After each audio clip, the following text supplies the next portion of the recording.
All right, we're now being recorded. So today, Jessica Granis will be giving us a webinar. Jessica is the Adaptation Program Manager for the Georgetown Climate Center, and she will be presenting two sea level rise tools to us today, which I will allow her to introduce to you in a moment. Since this is a relatively small group, we invite you to interrupt with questions during the demonstration, but please know that we will have a formal question and answer session at the end. Jessica will be looking for involvement from the adaptation work group, which I will also let her explain, but we will discuss that amongst the group during our adaptation work group tomorrow, which, just a reminder, is at 3:30 p.m. Eastern Time. So with that, I will turn things over to Jessica. You can go ahead and get started.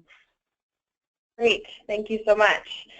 So hi, my name is Jessica Granis, and I am going to talk to you today about a couple of online tools that the Georgetown Climate Center will be launching. One is a coastal portal on our Adaptation Clearinghouse, which we're going to be launching in the next couple of weeks. And the second is an online version of our Sea Level Rise Toolkit, which we are hoping to be able to launch by the end of the year, but that work is currently unfunded. So that's part of why I wanted to share these tools with you and get your feedback on the development and design of them. I shared these with some of your legal counsel at the Coastal States Organization annual meeting a couple months back, and they suggested that we group up again and share this with you all as well. So the purpose of today's webinar is essentially to give you a preview of these new tools and get your feedback before launch and see if there are opportunities for the Georgetown Climate Center to partner with CSO to work on this project moving forward into the future.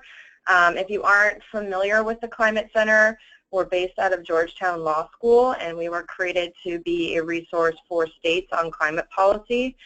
We work on both mitigation, reducing greenhouse gas emissions, and adaptation, preparing for the impacts of climate change. And we work on the adaptation side with states and communities around the country to help them adapt to a range of different impacts, including impacts from sea level rise and coastal risk, heat, changes in precipitation, and help them work across a variety of sectors like transportation and water. And we also work to inform federal policy.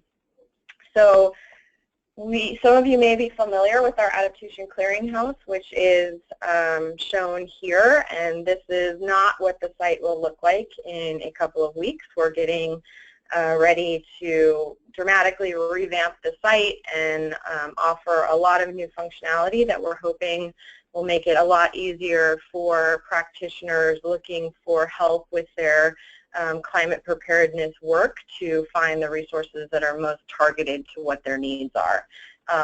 And so this is what the site is going to look like, and I'm actually going to share a live version of the site with you. So I'm going to go into that right now. Is everybody seeing the new Adaptation Clearinghouse? Yeah. Coming out? Yep. Great. Okay, so essentially the clearinghouse will offer what we hope to organize the information to help users more easily navigate the site. One is to have sector-specific portals that organize resources that are tailored specific to sectors. So I'm going to show you the coastal sector today, but we will have other portals for other sectors like agriculture, transportation, water, business, ecosystems, the main sectors that are in many state and federal adaptation plans and local plans as well. The other way that we're slicing and dicing the information is by allowing users to create their own network portals and then at a certain level of government or that have certain needs. So for example, we've been partnering with the Urban Sustainability Directors Network to develop a local government professionals portal that will deliver the resources that are tailored for a local government official. We're also working with the American Society of Adaptation Professionals to create an ASAP portal for that diverse, multidisciplinary group of professionals working on adaptation issues.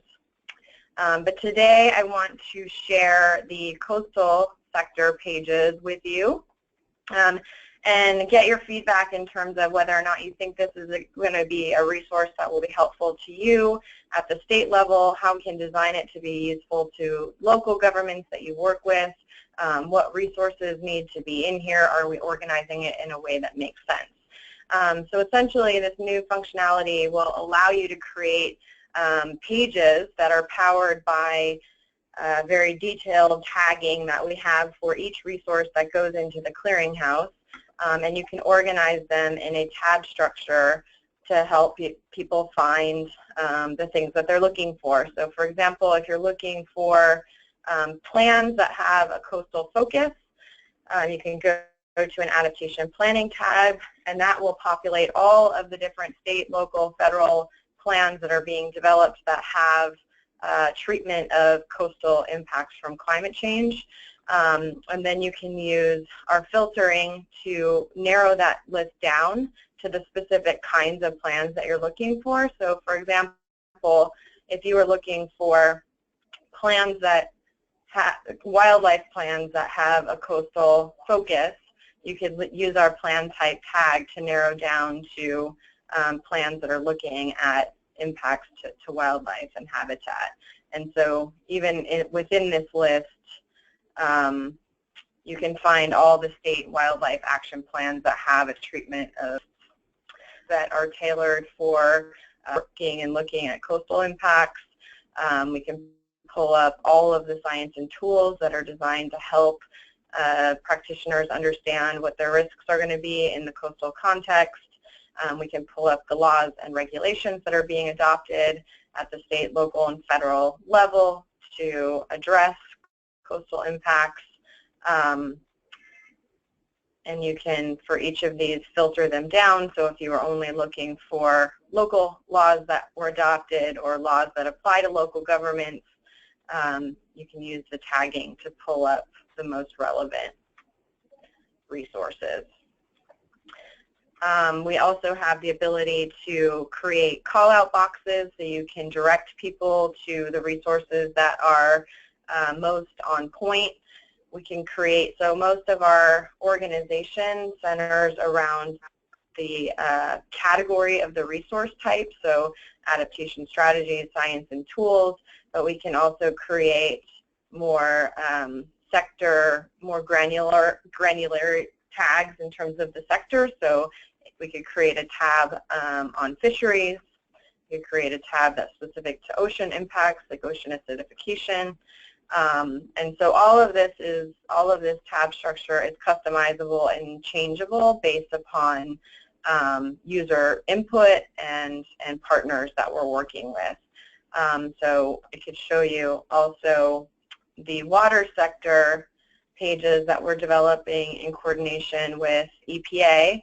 We're basically taking their climate-ready water utilities toolbox and building it out and hosting it through the Adaptation Clearinghouse. So this is the way that they had organized their site. We've added a little bit of more nuance to that to include some of the laws and policies and adaptation strategies and what you do about impacts to water. But we've also pulled in some of their specific programs, so like the Climate Ready Water Utilities Program, the Climate Ready Estuaries, so pulling in all of the resources that are being developed through those programs and by those initiatives. So I can stop there. One of the other kind of important features that we're really excited about with this new tool is that it's going to allow users to begin giving us feedback on the utility of these resources to their work, and these pages will then be filtered by user input. So the ones that are highest rating in this sector will float to the top, so you'll begin to see from the community what is most helpful to folks working on coasts around the issues of adaptation. So I can stop there for a second and see if anybody has any questions or input or feedback. Does this organization make sense? Do you think that something like this tool would be useful to you in your work? How might you want to use a tool like this? Any thoughts? Yeah, hi, this is Steve Kuchar from New Hampshire. And Sure. I like the focus on state resources. I'm just looking at what you have up on the screen now, where California has an executive order directing state agencies to plan for XXX. We just had legislation that was passed that's going to require us to do something similar. So depending on where they are in that process, I could use this to just look up and see how they ended up incorporating sea level rise and coastal impacts into their various policies and regulations. It would be helpful. Thanks. Yeah. Any other questions or comments? So the other tool that I wanted to show you and give you a demonstration, and this one again is a little bit less fleshed out. Right now this is unfunded work. We've had the development dollars in place to build out the functionality on our clearinghouse, but not necessarily the resources to build out the content. So some of you may be familiar with our Sea Level Rise Adaptation Toolkit, which we published in 2011, and basically provides the range of tools, legal, regulatory, spending that states and local policymakers have to reduce impacts from sea level rise and coastal flood risk. And when we put this toolkit together back in the day, you know, there was much less, I think, happening on the ground in terms of implementation, and you know, the world is just changing very dramatically, and new policies are being adopted every day, it seems like, or at least every month. And so we were struggling with how to keep pace with this rapidly evolving landscape. And so rather than do another paper-based toolkit that would be quickly out of date, we decided to move to this online format where we could more easily update the tool to capture those latest and greatest best examples that are being adopted from around the country. And so the way that the toolkit will function will be similar to our paper-based product, if you're familiar with it, where we just give a high-level introduction of, you know, the statement of the problem and some of the policy considerations that state and local decision makers need to grapple with. And then we basically organize the toolkit based upon the kinds of powers that you have at a state and local level. So looking at ways that you could incorporate climate change and sea level rise into your planning document, so whether it's examples of standalone adaptation plans, incorporating climate and sea level rise considerations into your local land use plans, hazard mitigation plans. And so the vision for these is that, you know, you'll have a discussion of generally how that's done, and then you can dig into these specific discussions and see specific examples of where and this probably, some of this is all being developed. So if you're seeing things that don't look like they should be there, we're still just testing things. But so for example, when you go into comprehensive plan, you could pull in examples of cities that have developed a sea level rise or a climate change element and looked at how sea level rise will affect land uses in their place. We'll also have a range of regulatory tools that have been adopted or models that have been proposed in different places. So we could look at setbacks and buffers. It gives you a basic description of what a setback and a buffer is and how do you use it to address climate change and sea level rise, and then examples of places that have incorporated sea level rise into how they're doing shoreline setbacks. So here an example from Kauai where they've incorporated considerations of erosion rates with their coastal setback policy. And so this will just pull in a high-level summary of the policy, and then you can click through and get the more detailed description of like what exactly Kauai is doing with their shoreline setback policy, and actually go to the primary source itself. Some other examples of policies, and a lot of this was developed based upon our old toolkit, so not necessarily new things, but some examples of new things that we would want to cover and pull into the toolkit are things like Maryland's Living Shorelines Protection Act, where they have mandates that landowners have to look at a nature-based living shoreline before they put up hard armoring, and they've coordinated their state permitting with Army Corps requirements so that it's a more streamlined process for a individual to get a permit for a living shoreline. Examples of how states are integrating sea level rise into their coastal zone management policies. So an example from Maine, where they're using their sand dune rules to look at future sea level rise. Examples from New York, where they've adopted the Community Risk and Resilience Act, which requires state agencies to come up with sea level rise projections and then think about how they're going to incorporate those considerations into a range of government policies and programs, like how they're citing hazardous material sites and smart growth, those kinds of considerations. Examples like the San Francisco Bay Commission Bay Plan amendments, where they're also requiring consideration of sea level rise in large-scale new development proposals. Washington's environmental review requirements, where they're using their state mini NEPA to require development projects look at future impacts from sea level rise.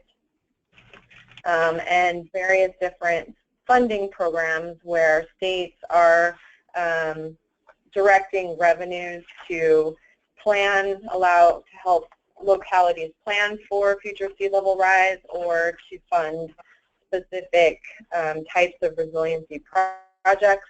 So this is an example in Massachusetts, where they're funding different nature-based approaches to reducing storm surge risks. In Hawaii, they've implemented a hotel tax to pay for coastal projects.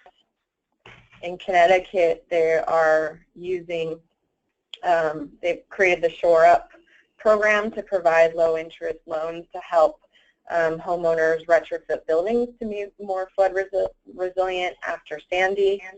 And then we're also going to be able to switch between policies that could be implemented at a state level versus local government policies that could be implemented, or examples of ones that have.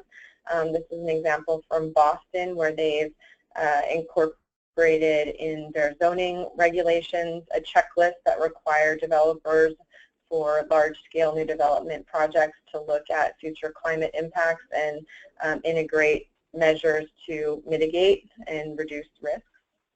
And this is a picture of a project, the Spalding Hospital project, where they implemented several different measures to make this hospital more resilient to future climate change. It's elevated above the 2085 100-year floodplain. Windows are operable in the event of power failure. All the critical mechanical equipment is located on the roof. They have green roofs. The site is designed to dampen storm surge. So this is an example before they put these zoning rules in place that shows what you can do on a site scale to reduce impacts to a structure.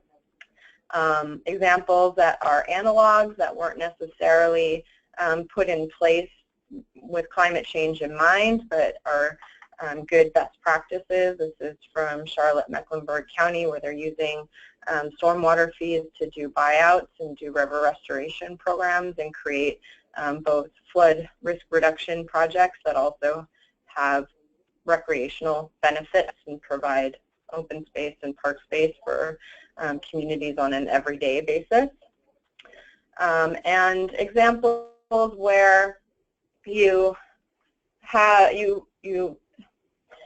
that weren't necessarily put in place with climate change in mind, but you could develop a program that would use these types of policies in a climate context.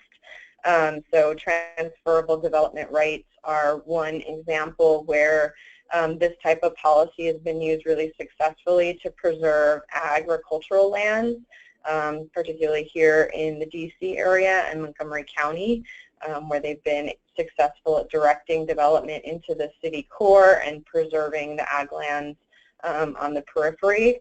And these types of policies have been proposed as a way to reduce the development pressures in flood-prone areas, while also providing some economically viable use to property owners who aren't now able to develop their lands. So looking at different kinds of analogs and giving a discussion of how you would apply this kind of policy in a climate adaptation context. The toolkits also try to provide a high-level overview of the kinds of legal questions that you need to ask to know whether or not a policy can be applied and replicated in your place, because every state has its own mix of state law and mix of how they've delegated authority to local governments and different state agencies. What you can do in Boston doesn't necessarily mean you can pick it up and replicate it in Virginia. So we try to provide a high-level overview of the different kinds of legal questions you need to know. To ask to be able to figure out whether or not you can implement that model in your place. And of course, it's not plug and play, so you would have to do a little work on your end, but at least it gives you the framework to begin to assess whether or not these are a good policy option for you. And the final piece that the toolkits provide now in their paper-based form that we're also trying to replicate in the online version, because this is what we've been told is most helpful about these toolkits, is also trying to help you get a high-level assessment of what some of the trade-offs of different policies are. So how will they potentially affect economic development? Will they be positive for the environment? Are they administratively difficult to implement? Giving you a kind of high-level summary of what some of those pros and cons may be of different policy options. So that's a summary of the tools and some of the policies that we would like to cover in these resources, and those would both be available through the clearinghouse and then organized more succinctly through the Sea Level Rise Toolkit. And what we're hoping to do is we've been presenting this tool to folks at NOAA and others to try to find a way to fund this work. We know that there's a lot happening in terms of helping people understand impacts and what climate change will mean in the coastal context, but not as much focus on, the what do you do about it and what are the policies that you have at your disposal to try to reduce those risks and prepare communities for these impacts. And so that's the gap that we're hoping to fill with these tools. But that is the summary of the tools, and I'm happy to take any questions or comments or get people's feedback. I have a quick question. This is Mary Matella at the California Coastal Commission. All of the average ratings with the stars, is that managed by having user logins, or can just any person on the internet rate these policies? You need to have an account. and your account is, requires you to have a name and a job, and we manage kind of who is involved in the site so that we're not having kind of trolls come in and give ratings to things and mess the whole system up. Right. And so is every star rating associated with a comment? Or I guess my question is, you could see something that's 5 stars, but why is it 5 stars? Is it because it's really progressive, or is it because you see this all the time and this is really common? Or, how would somebody navigate the purpose of that? Because it's not quite the same thing as I'll go to this restaurant. Right. Yes. Yeah. Yeah, I mean, so there's a couple different ways. We're a small shop, so we don't have a ton of administrative capacity to manage who is doing what publicly on our site. So for that reason, we haven't been able to think through how we would do something where people can publicly comment and tell you why they rated something 5 stars or rated it low. But we will have the functionality to, when someone is rating the system on our site, to send a follow-up email that will be internal to us to get a little bit more content about why they are finding this resource to be helpful, that we can then use to refine and improve our summary of that resource, or to put on, a kind of testimonial about that resource. The other way that we're using these ratings is by keying the ratings to what sectors you've chosen. So everybody who signs up for the clearinghouse can just tell you what their interest areas are. So if you're signed up in the coastal sector or the transportation sector, that is tracking with your ratings, and so the ratings will show the resources that are popularly rated amongst other members of the coastal sector. Similarly with the networks, if you're in the local government professional, you will see highly rated resources amongst other local government practitioners. So we're hoping that way of slicing and dicing the information will say, at least amongst user groups with the same interest areas as you, these are the most highly rated resources. Okay, interesting. Thank you.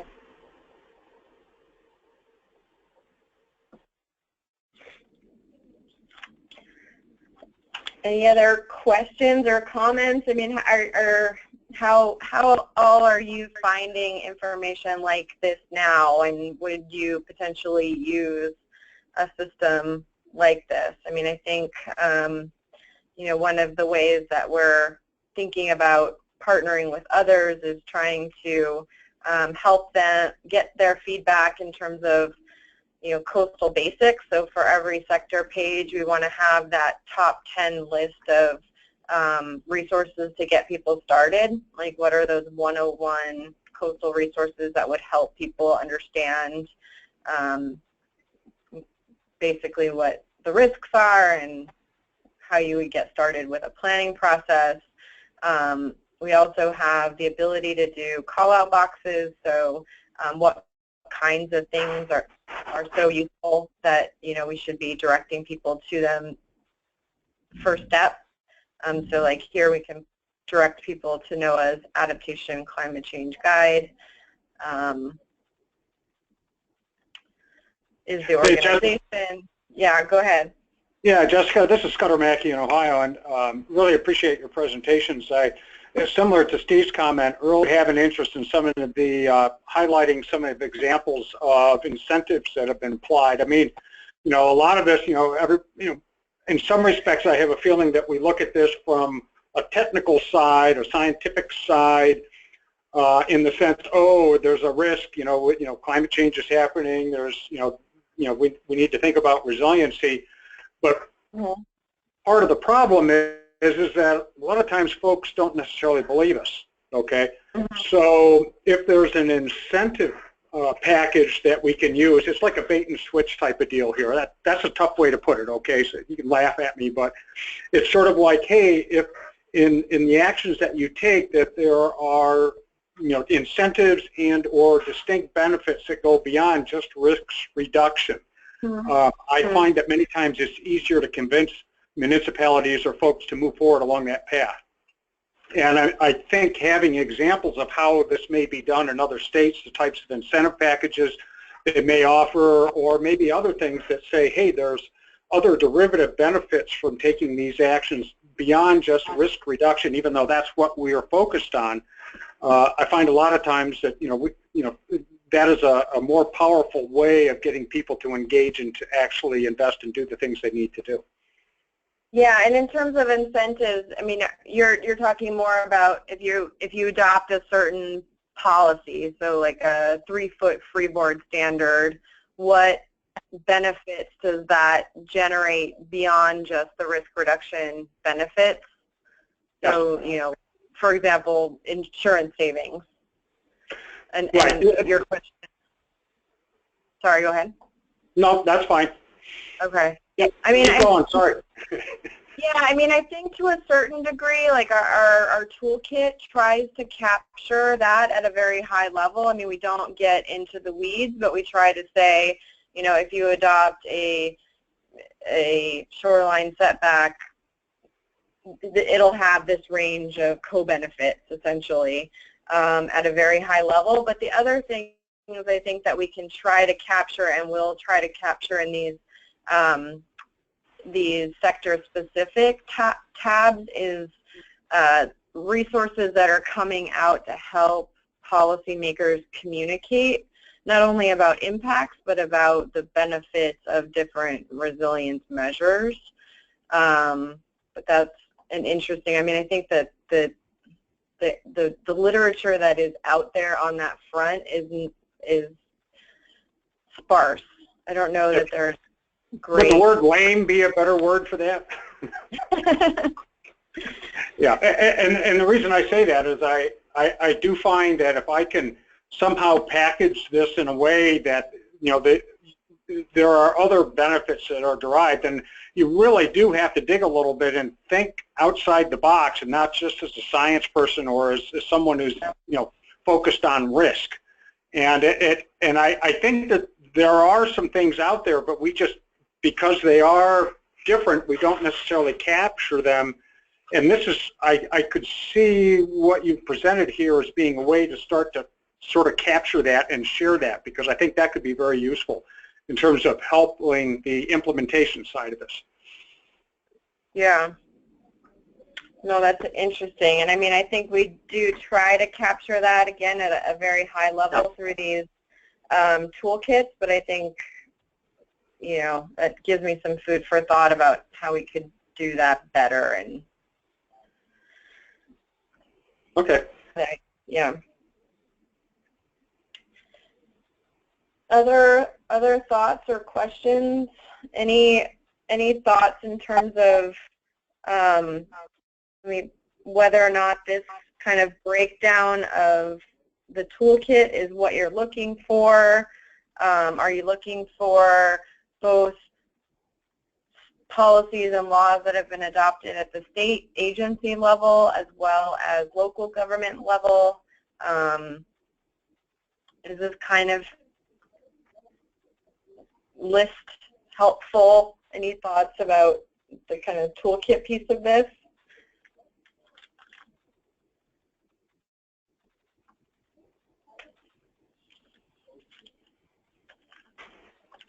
I think the list, this is Scudder again, I think the list is useful. I'm also wondering, is there a way, and I may have missed this, is there a way that one can evaluate the relative effectiveness? I mean, just because you happen to have a law or a policy on the books, the question is, how effective is it? Is it really accomplishing what it's designed to accomplish?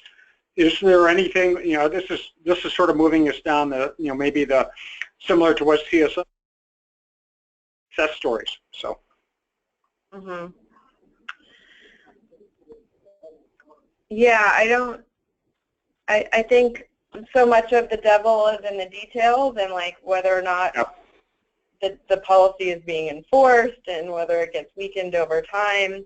So again, I mean, we try to highlight at a very high level, like what some of those potential administrative challenges might be, and how you could evaluate efficacy at a very high level, but because this is designed to be cross-cutting and very general and usable across states, it doesn't necessarily get into the nitty-gritty weeds on any of those specifics.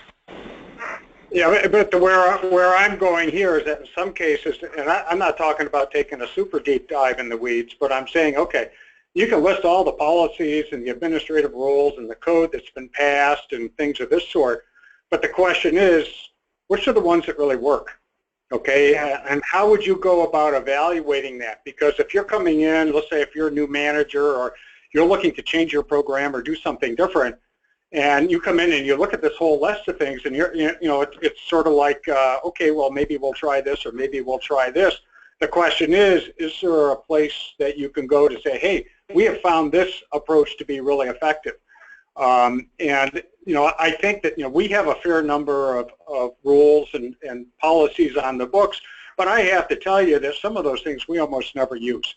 But there are other aspects, the work that we do that we use almost every day, and that actually do make a difference.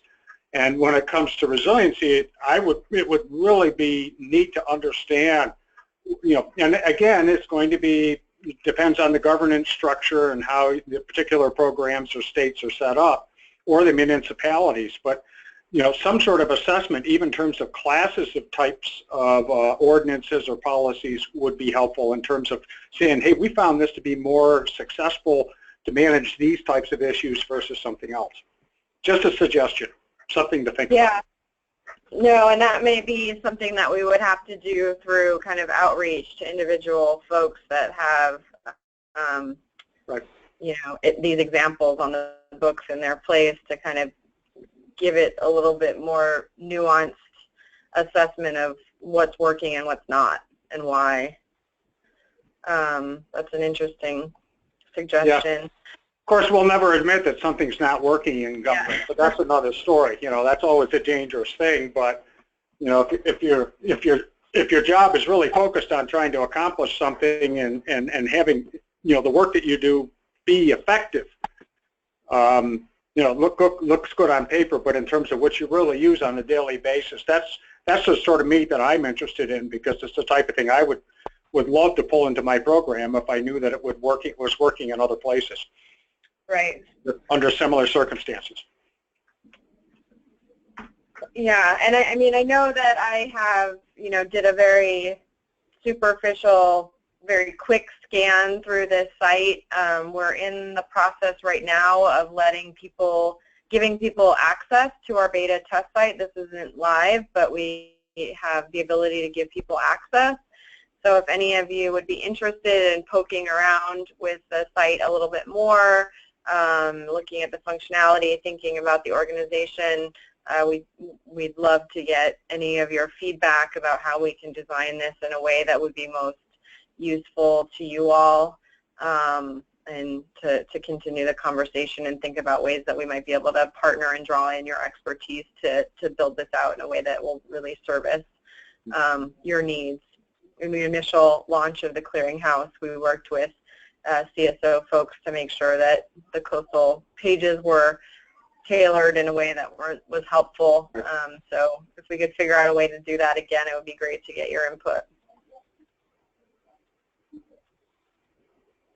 So happy to give people access if they're willing to spend the time and energy to poke around with it a little bit.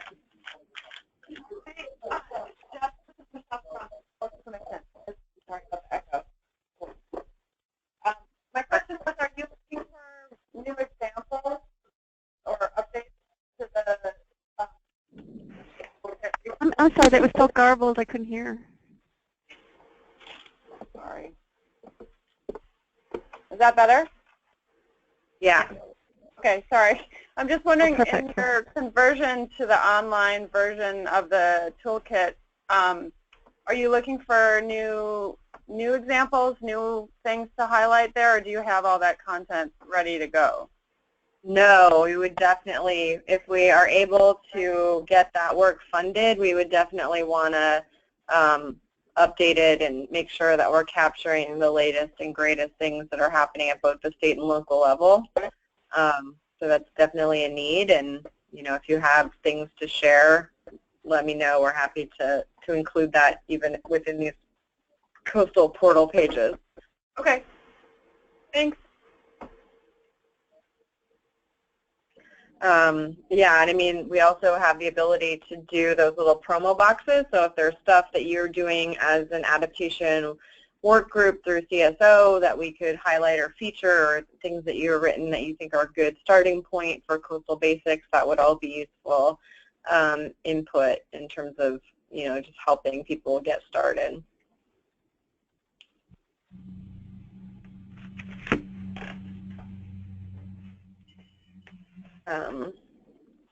But I can put up my contact information here again, and please feel free to reach out if you have any questions or comments, or if you would like to take a look at the site and play with it a little bit more on your own. We're happy to give you that access. But thank you for listening and for giving me an audience and taking the time to take a preview with me. Yeah, Jessica Scudder-Mackey, if we wanted to play with the site a bit, do we just need to notify Kristen? She'll get in touch with you, and you can forward a link or whatever, and password or whatever's required to get online. Is that correct?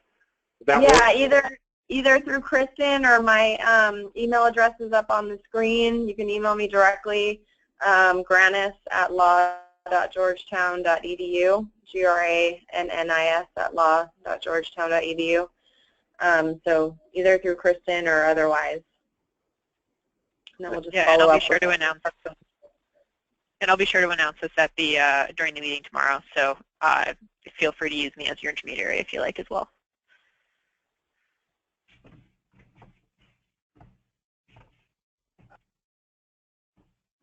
Well, great. If there are no other questions or comments, I can give you 15 minutes back. But I really appreciate you guys taking the time. Thank you. Thank you for this as well. Yeah, Jessica, thank you very much for taking the time actually to give the presentation. I know we had to delay a couple of times, bounce around a little bit, but Not a problem. All right, thank you all. Yep, thank you, Jessica. Bye-bye.